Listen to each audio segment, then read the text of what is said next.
Election day now just 18 days away. Voters want to make sure they can safely cast their ballots during this pandemic.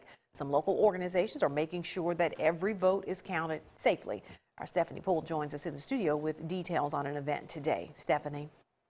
That's right, Andrea. The big day gets closer and closer, and some are already casting their ballots. Community volunteers are helping elderly voters get to the polls.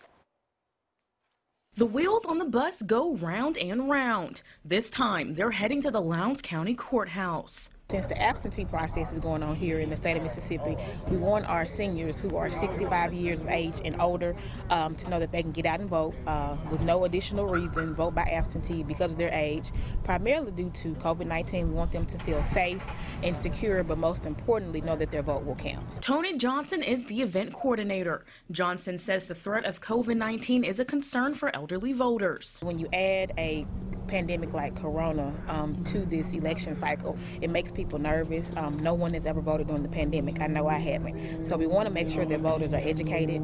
They know the rules of engagement going to the polls, and most important, that they feel comfortable and safe casting their ballots. And dozens are loading the vans. This is the first movement we had open. There are all issues coming up, and we got to make sure that we are part of this movement. Election has driven people to come off their porch, out of their living rooms, onto the voting path. People who have not voted before told me that they are going to vote this time. A duty and a responsibility to elect individuals who is going to represent us in the local, state, and national level.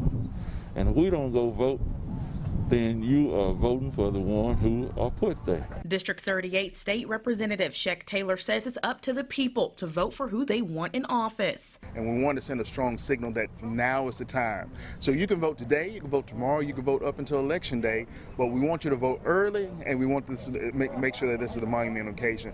This is probably our biggest election in our lifetime. Taylor and Johnson are urging folks, even if it's not today, cast your vote for the election. We do have options, of course, mail-in and things like that, but there's no greater satisfaction in actually pushing that button to make sure that your vote is recorded. We want them to feel safe and secure, but most importantly, know that their vote will count. And the senior citizen voter assistance will continue until the end of October. Johnson says the next stop is in Meridian.